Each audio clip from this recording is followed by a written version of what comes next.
Zee 24 तासच्या बातमीनंतर bogus पनीरवर विधानसभेत चर्चा। विक्रम पाचपुतेंनी उपस्थित केला बनावट पनीरचा मुद्दा। अधिवेशन संपण्यापूर्वी कारवाई होणार, अजित पवारांचं आश्वासन। विधानसभेत लाडकी बहीण योजनेवरून विरोधकांचा गोंधळ। 2100 रुपये महिला लाभार्थ्यांना कधी मिळणार? रोहित पवार, वरुण सरदेसाईंचा अदिती तटकरेंना सवाल। तर सरकार लाडक्या बहिणींची फसवणूक करणार नाही, अदिती तटकरेंचं आश्वासन। मराठा आरक्षण कधी देणार? फसवणूक कराल तर जागा दाखवू, मनोज जरांगेंचा सरकारला इशारा।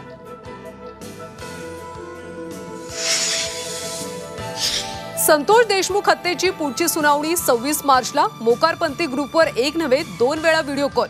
जखमी संतोष देशमुखांचे व्हिडिओ कृष्णा आंधळेंनी दाखवले। कॉलचा संवाद आरोपपत्रामध्ये नमूद। वाल्मिक कराडचं सील केलेलं बँक खातं सुरू करा। वाल्मिक कराडच्या वकिलांची केस कोर्टात मागणी।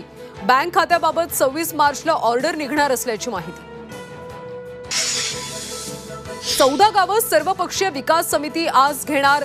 मुख्यमंत्री, उपमुख्यमंत्री आणि वनमंत्र्यांची भेट। 14 गावातले ग्रामस्थ वनमंत्री गणेश नाईकांना घालणार साकडं। गणेश नाईकांनी दर्शवलाय विरोध।